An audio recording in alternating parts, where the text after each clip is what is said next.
A few years ago, Washington's oyster industry nearly collapsed, exposing a haunting truth about the world's oceans.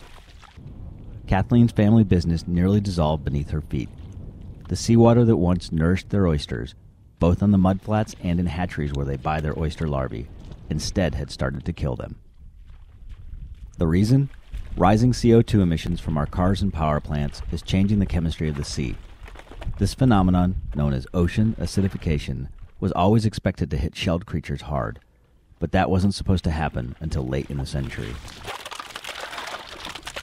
Instead, it's happening now. In 2008, when we didn't get anything from the hatcheries, they were completely shut down for weeks at a time, and that was huge for us. Our farm struggled for the first few years, and so that really put our farm on the spot and my parents on the spot to be able to figure out what they were going to do to be able to have a healthy business for me, for future generations, my kids. Knowing the problem would only get worse, Kathleen's parents took a radical step. They built their own hatchery in Hawaii, which draws water from underground rather than from the sea. They became, in a sense, ocean acidification's first refugees. To better predict how acidification will affect other marine creatures, scientists in Papua New Guinea, on the other side of the Pacific Ocean, are studying underwater vents that release carbon dioxide bubbles below coral reefs. The bubbles create pockets of water where the chemistry mirrors ocean acidification. So it really presents a natural laboratory to study the effects of ocean acidification on coral reefs, like nowhere else in the world. Coral reefs are more than just beautiful. They are incredibly important, providing homes and food for thousands of creatures.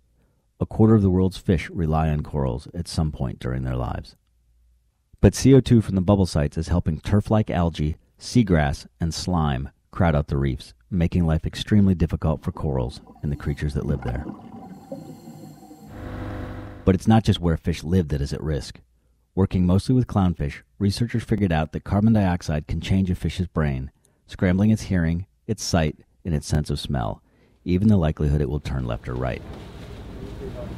Right.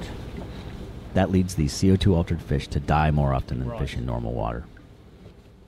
The problem isn't unique to the tropics. Back across the Pacific Ocean, researchers in the Northwest are finding similar effects on the most important fish in America, pollock, which makes up half the nation's catch of fish.